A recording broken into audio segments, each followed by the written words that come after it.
17 वर्षाचे शिवाजी महाराज, पुनवडे गाव. श्रीराम महाराज आजच्या काळामध्ये जसा प्रत्येक गावागावात पेटी मास्तर सर्वांच्या वोटिंगनी मतदानाच्या जोरावर जसा सरपंच निवडून दिला जातो ना, तसा राजांच्या काळात अशा काही पदव्या असायच्या.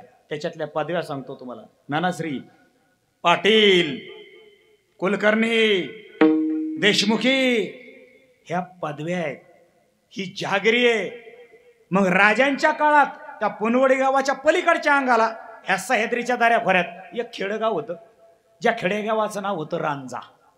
आणि त्या रांजा गावामध्ये एक व्यक्ती होता. विजापूरच्या आदिलशहानी त्याला दिली होती पाटीलकी. ज्या देशमुख, कुलकर्णी, पाटीलकी ह्या पदव्या आहेत, त्याच्यातली पाटील ही त्याला पदवी दिली होती. पण मुंडे महाराज त्या माणसाचं नाव होतं बाबाजी बिन भिकाजी गुजर. गुजर समाजाचा गुजर त्याला पाटीलकी दिली. गावाची देखभाल करायला. याने की त्याला काय केलं? मोरक्या केलं. मोरक्या. जसं आज आपण एखाद्या गावातल्या व्यक्तीला सरपंच म्हणून मोरक्या करतो ना, तुम्ही निर्णय घ्या, आम्ही तुमच्या मागं हाय ती बघा. राजांच्या काळात तो पाटील. अहो दिसायला जर म्हणताल ना, आता कोणासारखा मुंडे महाराज, तुम्हालाच घेऊ का थोडस उसनं? नाही म्हणजे कसं आहे, तुमच्यासारखी बॉडी आणि आमच्यासारखी दाढी. आणि मिशीचं तर म्हणताना नानाश्री, अरे अहो झाडाचं लिंबू तोडावा आणि त्या बाबाजीरावनं आपल्या मिशीवर सोडावा. जणू काय होटाच्या खाली, नाकाच्या खाली होटावर दोन बाजूला दोन तलवारी लटकवल्या का काय. लिंबू असं मोकळं सोडलं तरी बी पडत नव्हतं. असा धिप्पाडची धिप्पाड गरी. आणि पायतान म्हणताना आताच होतं काय चुटुक फुटुक वाजणार. जुन्या काळातलं पायतानच वेगळं हो. अहो त्या पाटलानं जर नुसती पायतान पायात घातला, नुसता गावातून चालायला लागला ना, तरी सुद्धा पायतानाचा आवाज यायचा महाराज नुसता.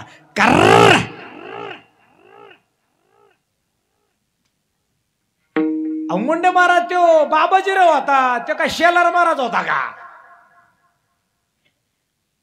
गावातून चालायला लागला तर गायक मंडळी असं वाटायचं जणू काय ढाण्या वागत चाललाय. पण असाच जाता जाता स्वतःच्या शेतात येडा करायला गेला. बांधावरनं चालायला लागला. पीक असं पिकलं होतं, बघावा नुसतं बघत राहावा. अहो वाऱ्याची झुळूक यायची आणि कनिष्कांस हवा आदळायचं आणि कांसाचा बी आवाज यायचा. खळ खळ खळ खळ खळ खळ. बाबाजीराव मिशीला पेळ मारायचा आणि एकटाच बोंबलायचा. काय पोटलाचं पीक आलंय आमदा त्याच्या आयला. बाबाजीराव पुढे चालायला लागला. शेजाऱ्याच्या बांधावर 15-16 वर्षाची तरुण मुलगी. जुन्या काळात लग्न उशिरा व्हायचे का लवकर व्हायचे? लवकर व्हायचे. आता 45 वर्षाचं पोरग झालं, त्याला म्हणलं का बंटी लग्न करणार. बंटी म्हणतो, पप्पा अजून मी शटल झालेलो नाहीये. एकदा शटल झालो, जॉब वगैरे चांगला लागला, एक 1-1.5 लाख 2-3 लाख रुपये चांगला पेमेंट वगैरे पडायला लागला की मग मी लग्न करतो. कवा म्हातारा झाल्यावर? नाही ना. जुन्या काळात लग्न लवकर व्हायची. ती वय वर्ष 17 वर्षाची असलेली मुलगी विधवा झालेली स्वतःच्या वडिलाकडे आली, आई वडिलाकडे आली आणि स्वतःच्या शेतामध्ये बांधावर गवत कापू लागली. तिच्याबरोबर तिचा एक सखा भाऊ आला होता, ज्या भावाचं नाव होतं गणोजी. औषधाच्या बांधावरती कसलं तरी खेळ करत बसलं होतं पोरग. बहीण आपली बांधावरती गवत कापत बसली होती. बाबाजीराव शेजारच्या बांधावरून चालला होता. या बाबाजीरावाची नजर या माऊलीच्या देहावर गेली. 10 दिशाला पाहिलं, त्याला कोणी पाहताय का आणि हिला कोणी पाहताय का, याच्या नजरेच भरलं. अरे आमच्या दोघांशिवाय इथं तर कुणीच नाहीये. दबक्या पावलानं तो तिच्या पाठीमागून गेला. पाठीमागून कुणीतरी आलंय याची चाहूल त्या माऊलीला लागली. पाठीमागून कुणीतरी आलंय म्हणून त्या माऊलीनं पाठीमागं वळून पाहिलं. पण पाठीमागं वळून पाहत असताना आणि नेमकं मागं वळून पाहावं आणि त्या बाबाजीराव त्या माऊलीचा पदर धरावा आणि ओढावा.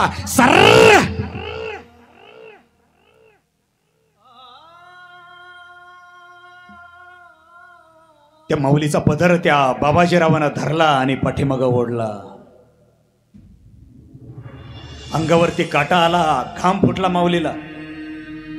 बाबाजीरावाकडे माघारी वळून पाहिलं आणि विनंती करून ती 17-18 वर्षाची मुलगी बाबाजीरावाला बोलू लागली, पाटील नका वांगाळ काम करू असं. अहो मग आपल्या पदरावर हात नका हो टाकू, माझ्या आयुष्याची राखरांगोळी करू नका. ए गणू. गणूजीनं आवाज ताईचा ऐकला. लेकरू धावत धावत ताईपाशी आलं. ताईपासून बाबाजीरावाला वेगळं करू लागलं आणि बाबाजीरावापासून ताईला वेगळं करू लागलं. पण धिप्पाड देहाचा बाबाजीराव, वय वर्ष 45, 5 बोटं एकत्र केली आणि सरळ सरळ लेकराच्या थोबडावर मारली. धाड.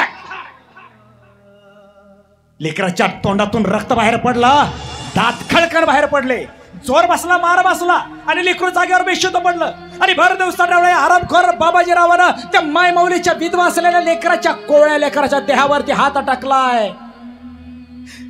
बाबाजीराव नका हो, माझं आयुष्य बरबाद करू. हे का ग भावाने, तुला माहित नाही का? अगं गावातली गाई आणि गावातली बाई अगं त्यांचं कर्तव्यच आमची सेवा करणं. पटेल तुमची लेख आहे हो मिया. हो लेखी सारखी हो, नगा वंगाळ काम करू. हे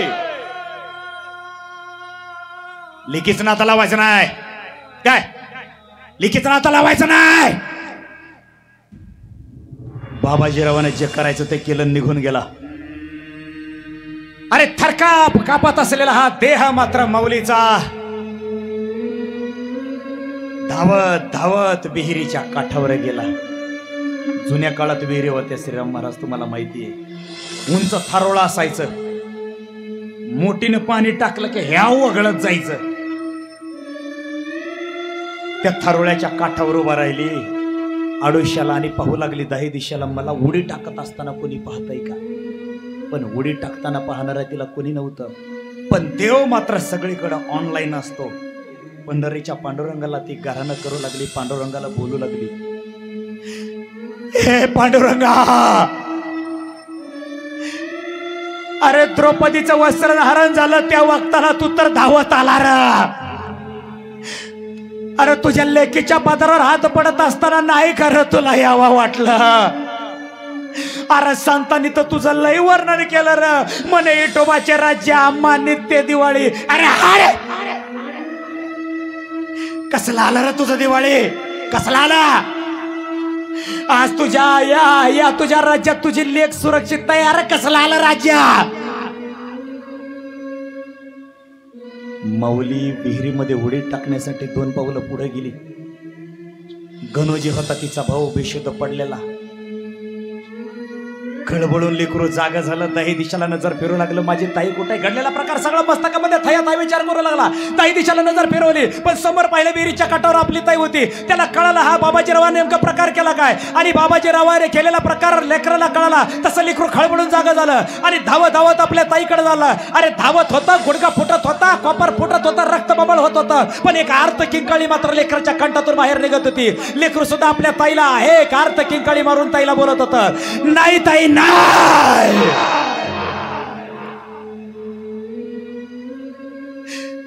ताई तुला माझी शपथ आहे, ताई तो येरीमध्ये उडी टाकायची नाही. ताई घरला गेल्यावर बा आम्हाला विचारील गण्या ताईला कुठं सोडलं, ताई मी काय उत्तर द्यायचं? नाही ताई नाही. ताई तू गेल्यावर मला रक्षाबंधनाला माझ्या हातात राखी बांधायला कोणी राहणार नाही ग.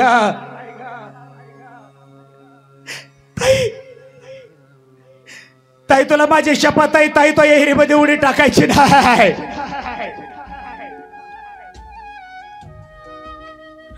लेकरू धावत जाईपर्यंत त्या माऊलीनं स्वतःचा देह घेतला होता आणि विहिरीमध्ये झोकून दिला होता. गणोजी आला, विहिरीच्या काठावर उभा राहिला आणि बुडत असलेल्या ताईकडे पाहून बोलू लागला, वा ताई वा, ताई लय मोठं नाव बळावलं तू. ताई तुला सांगत होता येरीमध्ये उडी टाकू नका म्हणून तर नाही ऐकलं. ताई मी बी आलो तुझ्या संग.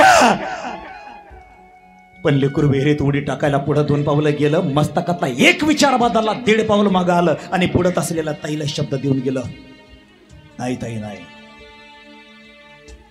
ताई मी आत्महत्या करणार नाही, कारण ताई ज्या बाबाजीरावानं तुझ्या पत्रावर हात टाकला ना, तो हात आणि ज्या बाबाजीरावानं तुझ्या देहाकडे उचललेला पाय ताई जोपर्यंत दोन्हीही गुडघ्यापासून आणि कोपरापासून तोडून फेकून देत नाही ना ताई तोपर्यंत मी देखील आत्महत्या करणार नाही.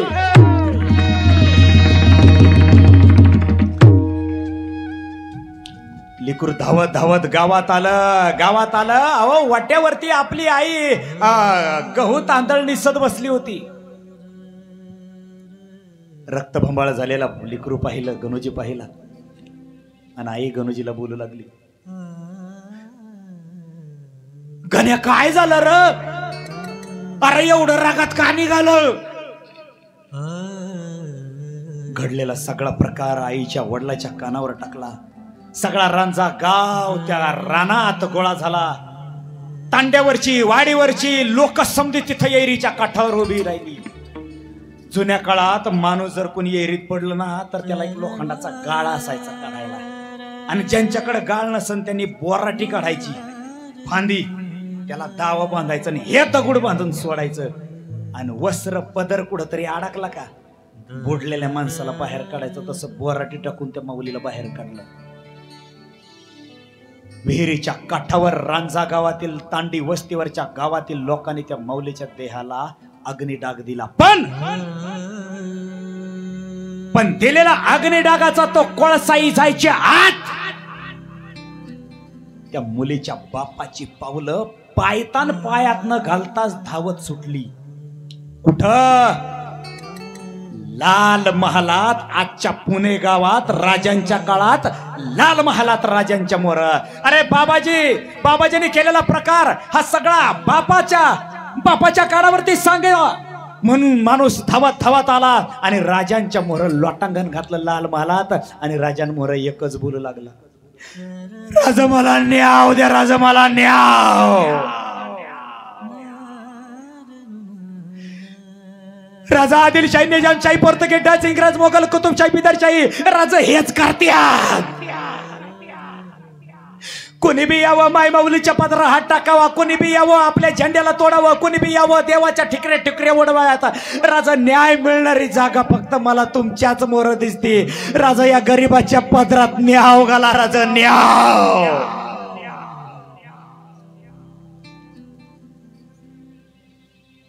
वयोवृद्ध असलेलं व्यक्तिमत्व राजांच्या पुढे लोटांगण घालत असलेलं 17 वर्षाच्या राजाने पाहिलं. राजे धावत धावत गेले, दोन्ही खांद्याला धरलं आणि राजाने त्याला उठवलं. आणि राजा म्हणाले, पाहुणं तुम्ही कोण गावचे, कोण नावचे?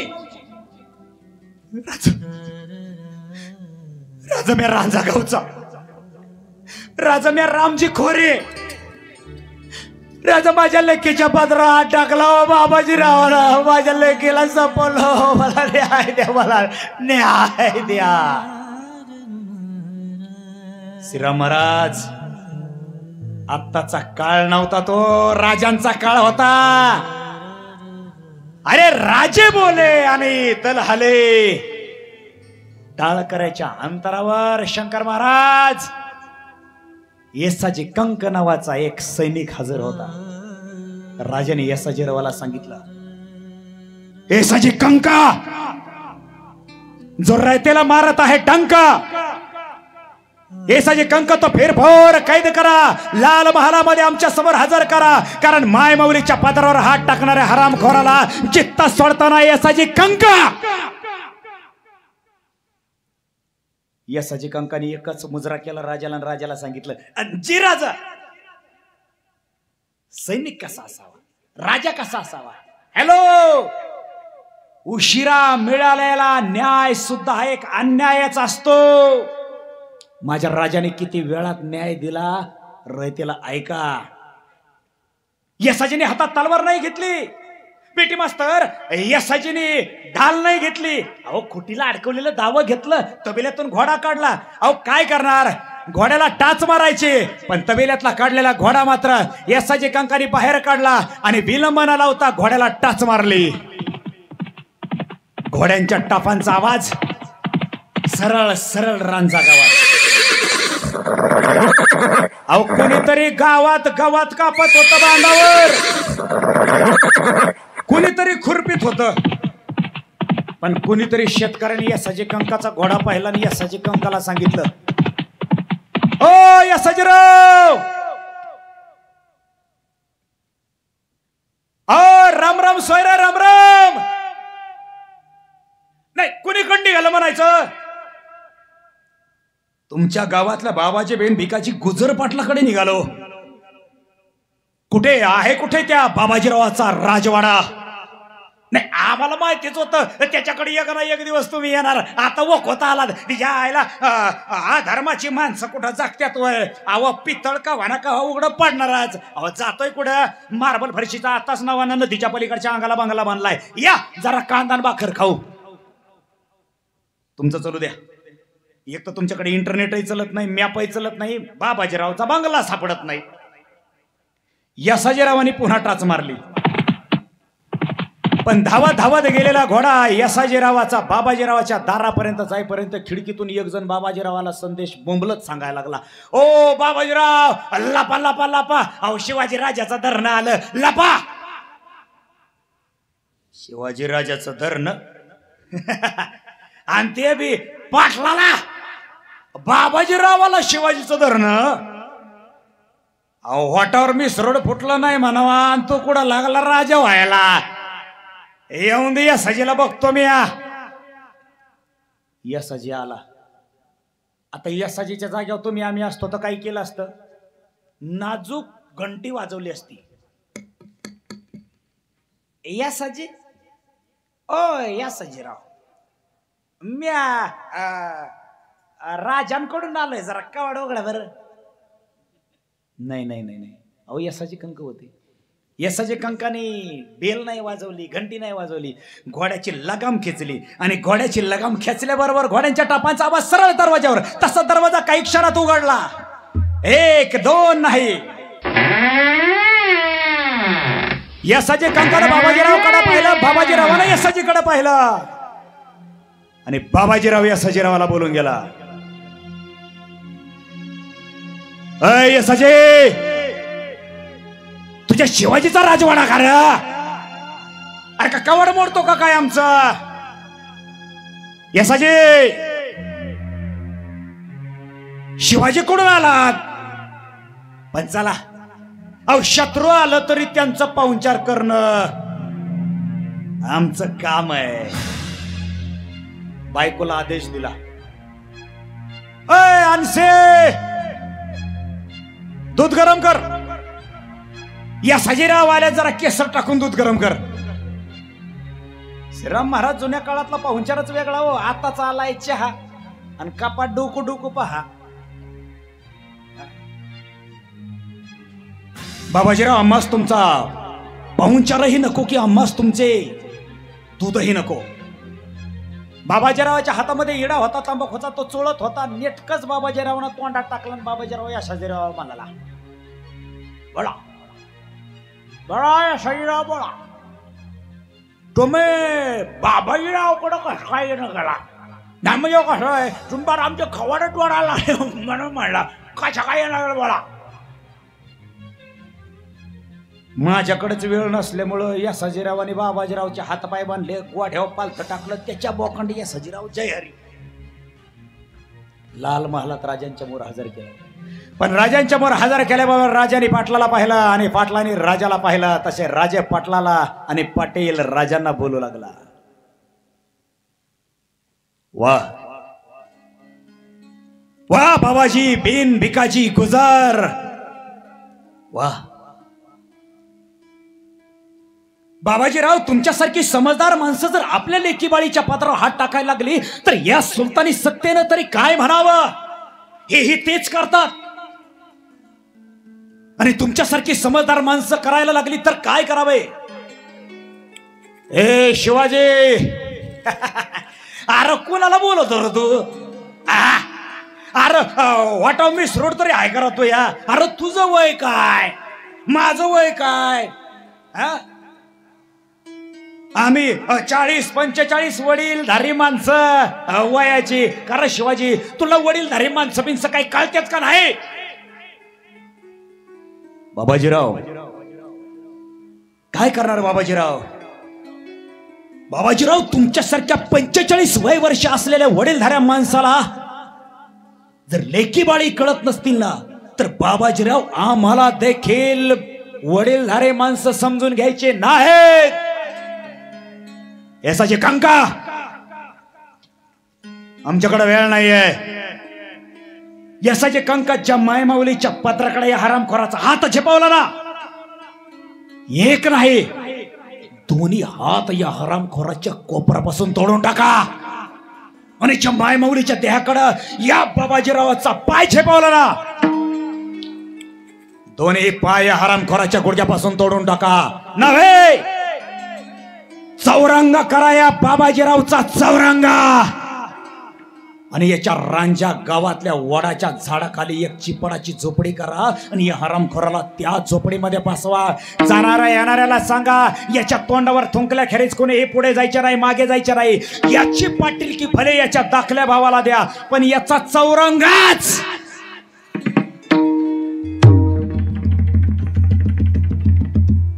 दोन चार तलवारीत चोपदार बाबाजीरावच्या अंगाला लागले बघा साया. बाबाजीराव बोंबलाय लागला, अरे काय शिवाजी काय टमाटा बटाटा वाटलं का, कांदा वाटला, मिरची वाटली माणसं कापायला, अरे असलं कुठं शासन असते वय, ए पोरा हो माग. 45 वर्षाच्या बाबाजीरावाला कळालं 17 वर्षाचा पोरग माझा चौरंगा करणार.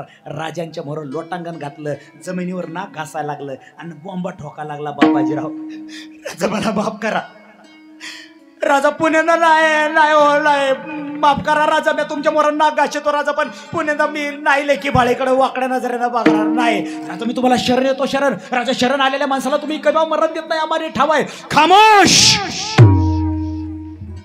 बाबाजी बिन भिकाजी गुजर पाटील, जबानीला लगाम द्या. आम्ही शत्रूला माफ करतो, पण शत्रूला मित्रांना नाही.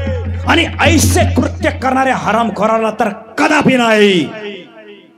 बाबाजीराव यदा कदाचित चुकून जरी मायमाऊलीच्या पदरावर या शिवाजीचा जरी हात पडला ना, तरी देखील हा शिवाजी स्वतः हातचाच हात पाय तोडून चौरंगा केल्याखेरीज राहणार नाही.